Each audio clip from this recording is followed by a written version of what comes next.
Dr. Fauci wants a federal stay-at-home order for everyone. Plus, Governor Cuomo says that he is going to use executive orders to take ventilators from places where they need them here in New York.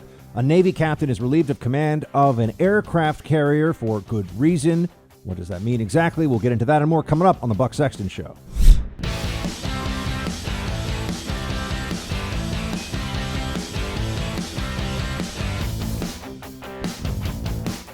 At the same time, we're also racing to get relief to American workers and small businesses, as you know. I want to remind small business owners across America that the Paycheck Protection Program is launching tomorrow. Nearly $350 billion in loans will be available to small businesses, including sole proprietors.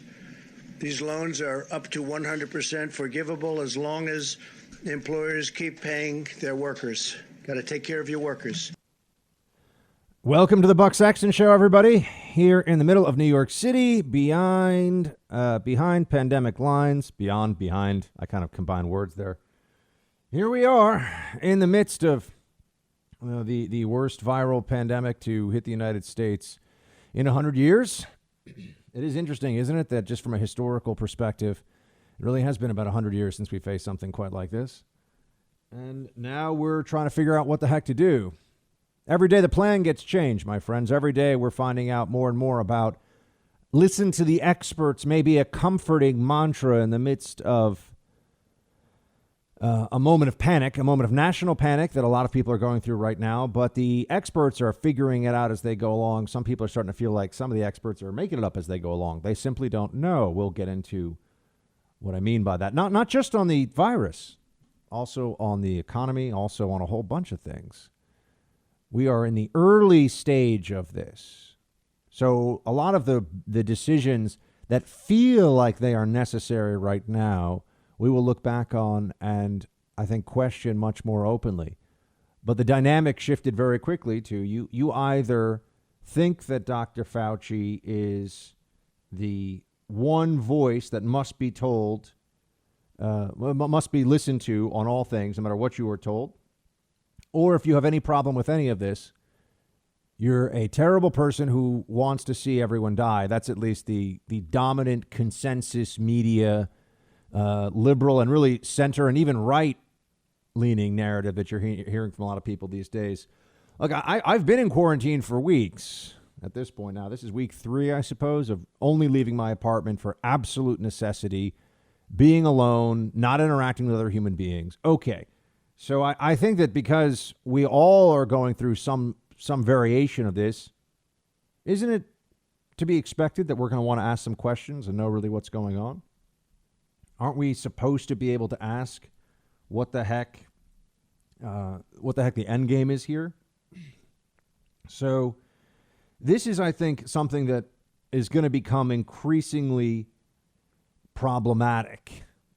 That there is an incentive for many people to shut down debate, to shut down discussion about this. 1, because they're scared. 2, because they don't want to seem like they were wrong and foolhardy in the early stages of this. And 3, some people are already telling us, I mean, they're being open about it. They want to use this as an opportunity. Gavin Newsom has said this. Others are beginning to say that this, Nancy Pelosi's entire MO with the delay of the much-needed aid package now, which we're seeing with this small business owner lifeline that's being put out. We are being told that they can handle this, they can figure this out. I would want to know why exactly we should believe that this is going to go smoothly. Does anyone really have a lot of faith that the government's going to be able to execute this plan properly? And that they know what they're doing over the long run. I guess you could say that there's no alternative here. And look, I want this to be, dare I say, a safe space. You could call it a quarantine for open investigation and ideas and the exchange thereof. So just for ground rules' sake, I'll tell you, listen to the experts. Do what the experts are telling you, okay? I don't want anyone taking any risks, any undue risks. We can just listen to the experts. I'm going to ask questions here, though, and you can choose whether or not to think that these are valid questions, of course. You can agree with me or disagree, but yes, no, listen to the experts because they know so much. What exactly have they known so far? I would wonder, in what way were we better prepared because of, let's say, the CDC and the NIH and the World Health Organization, not to mention any other government body, elected government body in this country that you want to cite? In what way were we better prepared for this 2 months ago than if we had just woken up a week ago and just gotten crushed by a virus that is much more contagious and much more lethal than we had recognized? Where were the excellent preparations made by those bodies? I feel like all of a sudden government accountability is no longer something anybody really wants to talk about. And isn't that concerning? Because the government, while it seems to be making very big mistakes, is demanding a greater degree of obedience and more sway and more power over our lives than any time in my life. This blows the war on terror stuff out of the water in terms of the government's seizure of authority for itself. I mean, Dr. Fauci yesterday had said, and look, I think he's a good man. I think he's doing the best he can. I got no problem at all with Dr. Fauci. I'm not saying that, but he's a doctor. You know, he's not a, you know, here's a perfect example of what it is when you deal with a doctor. I remember I was in an allergist's office years ago. Okay, this is going to seem stupid, but it'll make sense in a second. I was in an allergist's office maybe 10 years ago, and I kept going through this list, and I said a list of foods that I thought, because I had a rash all over my face, and it came on very suddenly, and it happened a few times. And I was like, well, here's what I think it could be. And the allergist is looking at me, and he's like, well, we can keep doing this testing that we do, but you didn't come back with any test for allergies. He's like, or you could just separate out the different things in what you ate and eat them one by one and see what you're allergic to that way.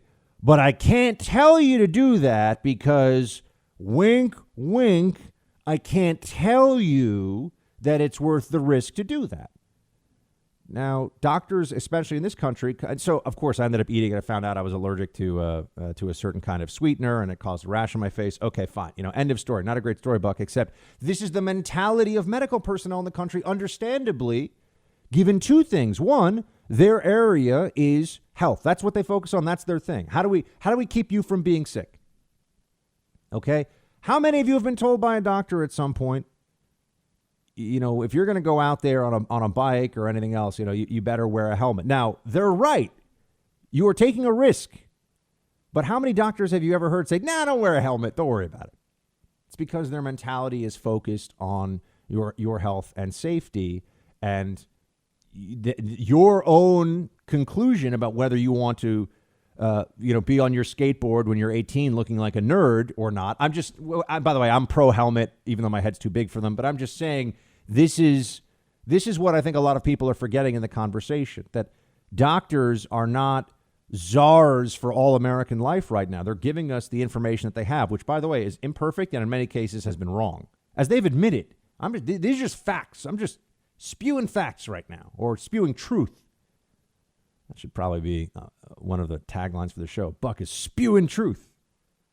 But the Fauci situation here is such that he's saying the president should order a national lockdown. And I sit here and go, okay, even if that would be good for our health, and I haven't even gotten into how doctors, because of tort lawyers and tort law rather, and all the different ambulance chasing and hyper litigious nonsense in our society, doctors do have to order overly cautious tests. Doctors do, there is a mentality that creeps in over time of the medical advice has to be as close to zero risk as you possibly can, or else you're subject to, real liability.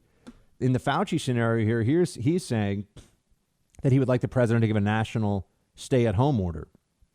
And I sit here and I say, okay, I have big questions. I still have big questions about this flatten the curve strategy. I'm not saying it's wrong. I'm not saying don't do it. I just want to understand more. And I'm already very tired of people who every time some of us ask a question, ask a relevant question about this, we are shouted down for, wanting death. And do you realize what's happening, people? Yes, I realize what's happening very much so, not just in New York City, across the country right now. And yes, to patients, but also to all of us. If we're all in this, don't we all get to have a discussion about what's going on? I know we're in a republic. People like to say, aren't we a democracy after all? But that is where we are, right? We're still in America. Can't we talk about this? Fauci is saying a national lockdown order would be good from the president. To that I respond, under what authority would the president of the United States give a national? They can suggest, and that's fine. And I think that's what they've already done. But I think the language here also matters. A national lockdown order? Where is that authority for the president of the United States? Where are we in the constitutional order here? I would want to know. Is that some soft declaration of martial law? I mean, I would think not, but where are they actually getting this? Because the experts have now decided that we all have to stay home. Notice, stay home for how long? That's a judgment call. Who's going to make that judgment call? We're going to leave that to the people that don't know anything about economics, right? Don't know anything about the economic pain, devastation, destruction of lives that's going on because of this shutdown. They don't really comprehend the. Do you think Dr. Fauci knows anything about corporate debt and restructuring and the hundreds of thousands, millions of people who are going to lose their jobs, not just when they turn the economy back on, but because of the losses that these companies have suffered? They're going to have to go bankrupt. Many of them are going to have to go, and then we're going to have bailout after bailout after bailout. What does that do? And again, I'm not saying this shutdown is wrong. I'm just saying, can we understand? Can we understand all facets of it and have a real conversation about this without being shouted down? I am not telling anybody, do not comply with the advice of the experts. I'm just saying, shouldn't we? We're all stuck at home thinking about this way too much as it is. Can't we ask questions about where it's going, how long it lasts? The IHME models, these are the Washington models you keep hearing about. They show a flattening of the curve. Do you know when the curve really flattens? August. So either we're going to do this until, based on the model that they're using for all of the government's main projections, as long as I know, we're either going to use that model until the current circumstance of stay at home until August, or someone's going to come along and say, hey, it's too much pressure on the economy. We're going to have to open things up a little bit. And now you're taking risk. And the shouts of blood on your hands will be deafening for whomever makes that call, President Trump or anyone else, whoever it is, whether it's a state government or it's the federal government. I think we need to have a talk about where all of this is really going and what's really happening. I think it's more urgent now than ever. I know we're scared. When you're scared is when you have to ask the tough questions. When you're scared is when you have to be willing to say, hold on a second. Is this idea that I have crazy? Let's put it out there. Tell me it's crazy. Tell me I'm wrong. But don't tell me not to ask it. Don't tell me we're not allowed to have the discussion. Not when I'm being told to live my life and everybody that I know and love here in New York City live our lives under house arrest that, by the way, may not protect us in the long run and could destroy the society around us in the medium run. I think we can have that discussion now. I insist on having it.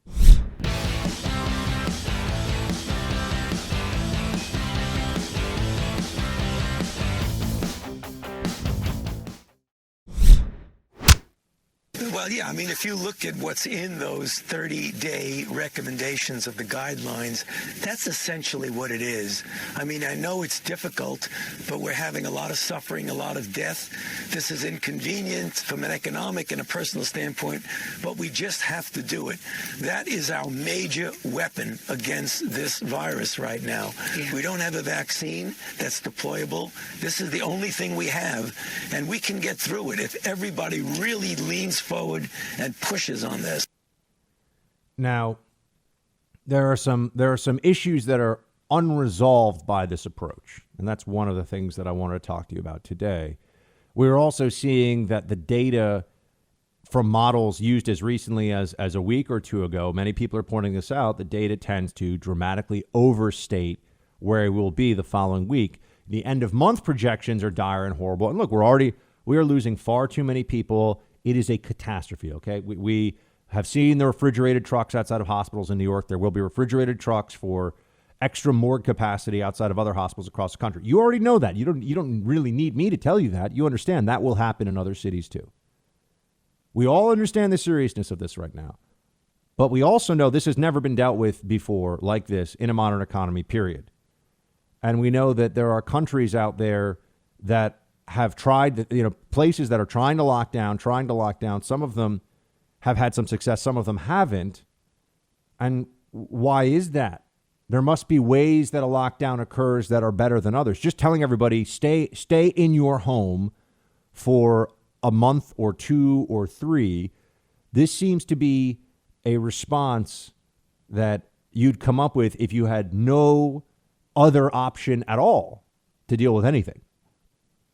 And this is where I want to ask, what has been the real success ratio here? I mean, Dr. Birx, for example, and the people that keep saying, oh, you're not a health expert or whatever. Well, guess what? These medical professionals are not statisticians either, nor are they heads of state, nor do they understand the full. So, like I said, do exactly what they tell you. I want everybody, that's my disclaimer. Do exactly what they say. But I want to work through the questions that I have here with you in our quarantine safe space for ideas. And please, tell me if you think that I'm missing something.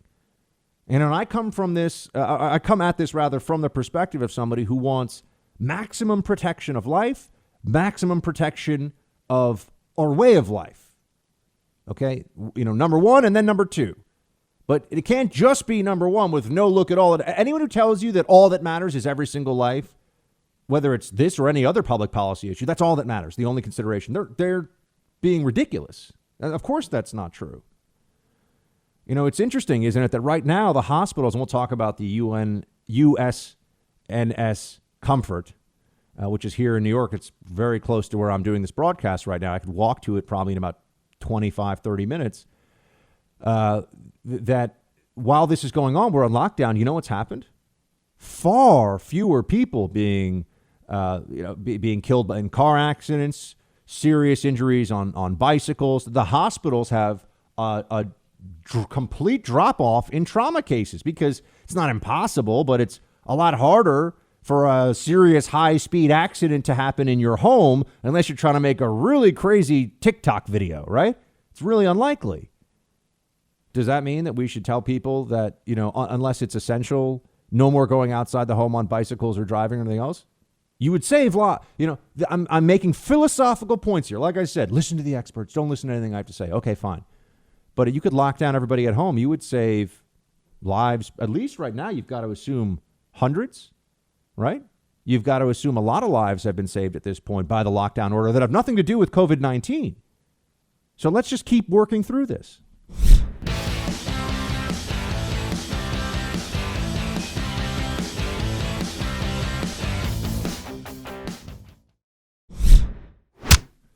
So we know from the countries around the globe that really enforced their stay-at-home policies have really flattened the curve. We see it happening in Italy, we see it happening in Spain, and we think that is incredibly important. It's why the president put out the guidelines. Those are guidelines for all of Americans, speaking directly to Americans, past their local governments and state governments to say, please understand you need to stay home. Italy and Spain are very high on the list of countries when it comes to deaths from this. We know that, right? They're at the top of the list of overall deaths from this, I believe. Now, China's numbers are a lie. I know that, but I don't know how much of a lie they really are. But China's numbers are definitely problematic. This is what no one is really dealing with right now. And I insist on us dealing with it here because intellectually we should understand. We should have a clear sense of just what's going on with our long-term goal. Right? We need to understand what are we really trying to. They keep saying flatten the curve. Okay, so we'll flatten the curve in what? A month, 2 months, 3 months? Unless there's the only way that this all holds together as far as I see it. There are two things that are going on: hospital capacity and improved treatment. I understand this. So maybe as we go along, there will be better options for treating this. There will be better things that we can do to try to bring down the fatality rate, but also the duration on ventilators. One of the big problems here in New York is that usually people who go on ventilators in an ICU, they're on for 2 or 3 days. The doctor that I talked to said, now we're looking at people on ventilators for the ones who successfully come off, which is not a high number, by the way.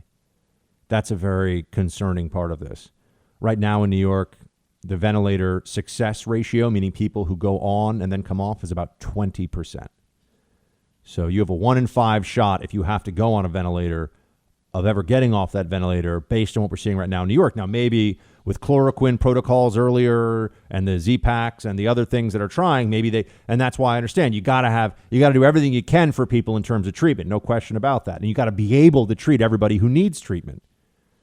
But the way that they are setting this up right now, there is no future in which we do not continue this way without risking a total a relapse at some level of what we're seeing right now. There is just no way. We need to hear what exactly is going to happen if we stay home for 3 months, and then what? We're not gonna, we're not gonna be able to go outside still. I mean, when I say go outside, we're not gonna be able to go back to normal economic activity. The models that they're using go through August. That's when the curve really gets flattened. The virus will still be out there. Now, again, I'm not trying to be depressing about any of this. I just really want to understand what they think we're going to accomplish with all of this. And the talk about, I am very frustrated whenever I hear this. People keep running these news stories on, somebody, another person who thinks they've got a good shot at a vaccine. Okay, a vaccine that's going to be 18 months from now? This much I do know, and I don't think anybody would disagree with it. Lockdown and continued forced economic depression. We are in. We just don't know it yet because people still have some jobs and money in their bank and everything else. It takes a while to feel the full effects, and we think we'll be able to pull out of it, right? We think this is an intentional state, but we're in a depression. Doesn't feel like it yet, but if it keeps going, it will. This is, by the numbers, a depression, an induced depression, an intentional one. Everybody seems to agree that we couldn't do this for 18 months, which means that at some point there's going to have to be elevated risk parameters, which means you're going to have to say, all right, we're going to do more stuff, and there may be some cases of this, and that may mean that people get sick, and it may mean that people die, but we've got to get back to living. We've got to get back to life as a country.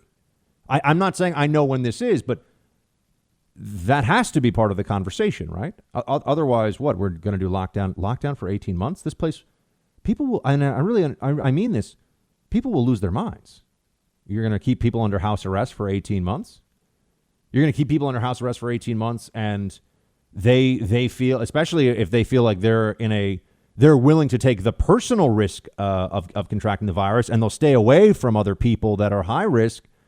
Now, okay, they'll say not 18 months, but we do need to negotiate over what the price is here. It can't just be, whatever we're told is what we have to do. And on the flattening the curve story, and Dr. Burke says Spain and Italy have had success.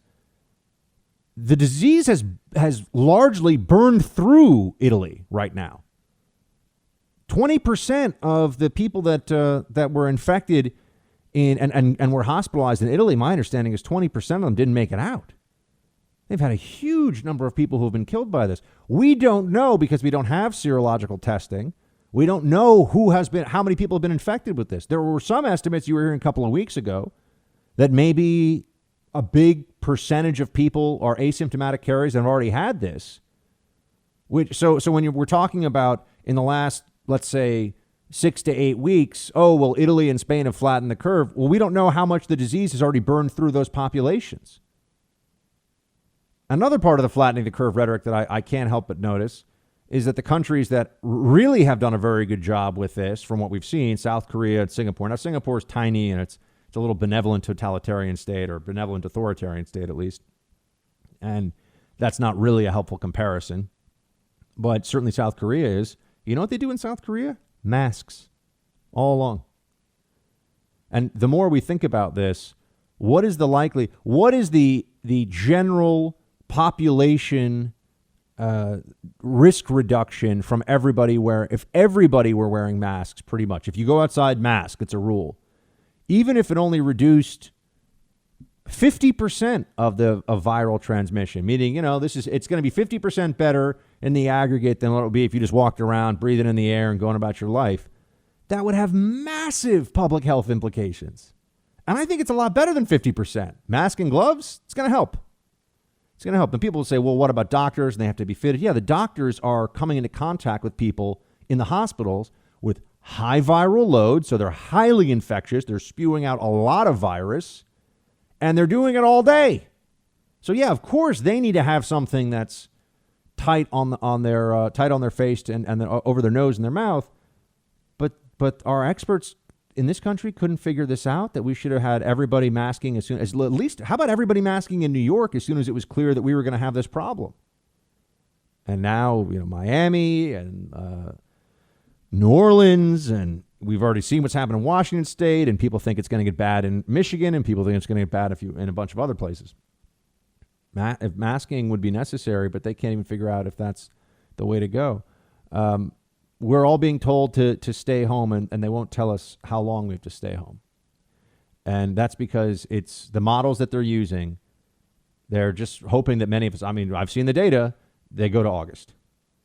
And now those of us who are saying maybe there was a different approach where, on the upfront side of it, things would be worse, things would be scarier, but you could only spend a certain period of time on a lockdown status, and then you're going to have to go as you can, take measures, protect vulnerable populations, and there will be some elevated risk in this, but you get closer to establishing some degree of normalcy. There are reasons for that I think a lot of people don't even think about. For example, the healthcare capacity of hospitals is dependent upon the economy. Boston, a big Boston hospital just furloughed 700 employees. You know why? Because they're not making any money. The hospital can't keep its doors open. This is going to happen in other places too. You want to say, well, okay, well, the government's going to pay them or whatever. We're really thinking we've forgotten everything we know about government's ineptitude, government's indifference. So it's not very good at doing a lot of stuff. It doesn't care that it's not very good at doing stuff. And if you got a problem with it, too bad. We've started to think that the government is like the Avengers when the government is like, the IRS spread into a whole bunch of different activities. The government is not your friend to keep you safe and warm at night. That's the Freedom Hut's rule. And this makes me want to talk a little bit about the Sweden model. I'm just going to bring it up. I'll bring up the Sweden model. Like I said, flatten the curve. Do what you're being told, right? I don't want people coming after me. Oh, I'm a terrible person, because I am just asking questions. I'm not trying to hide behind that as a facade. I want to know. Last night on let me get to this. I'll come back to it, but let's talk about the Sweden model for a second. Let's see where it goes. Maybe the Swedes are totally wrong.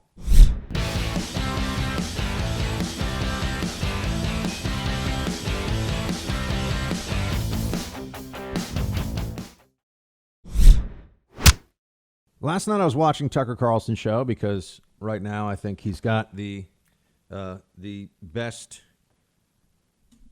show on cable news. And I was watching it, and he had a guy on.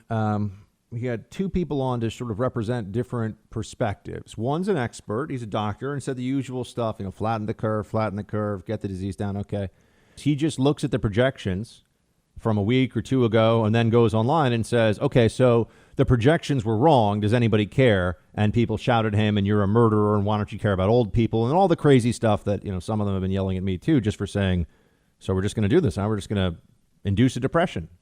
See what happens. They already have riots in Italy, folks. You don't see a lot of reporting on that, do you? They have riots in Italy. What does anyone think that if we got into riots here in a place like New York City, given the tension that we're already under, what is that going to look like?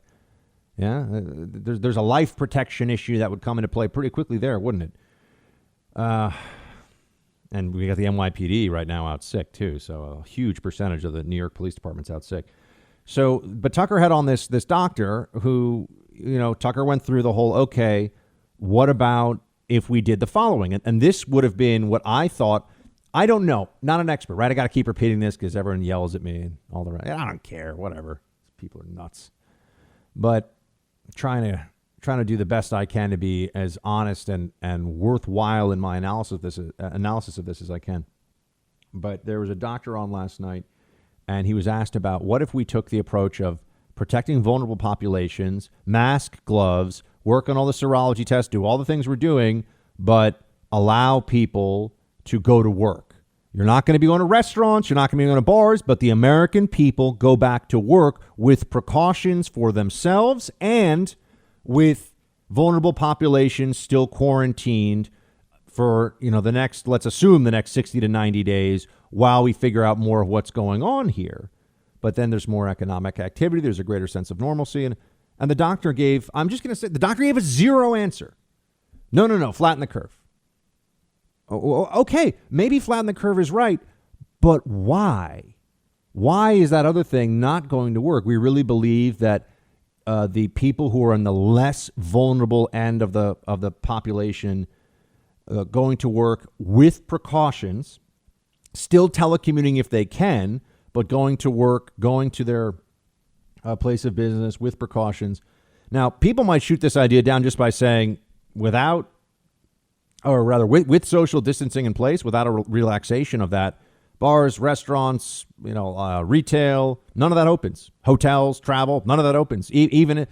Okay, I mean, maybe that's, but then what about everything that's not those things, right? What about people that need, and you might say that's such an insignificant part of the population, it's not worth the risk. That's an answer to the question. I'm just saying the doctor had no answer. And I think that was frustrating. And the Swedes, who we often look to as a very socially cohesive, very together, pleasant country, right? I mean, the Swedes, everyone feels like they're healthy and happy, and a lot of good stuff going on there. They have decided not to do what all these other countries are doing. Here's a piece from the Telegraph. Faced with what many there believe will be a manageable illness, Sweden has decided, for now at least, that lockdown presents a greater risk. Lockdown presents a greater... How could that be possible? Are the Swedes monsters who don't care about lives? Do the Swedes not care about old people and people with health conditions dying from this? Is the Swedish government full of truly evil people? Why would a country of 20 million people that does have cases, and they know that it's there, and they're seeing all the... What do? They're doing what I just said. People are asking, why don't we try that?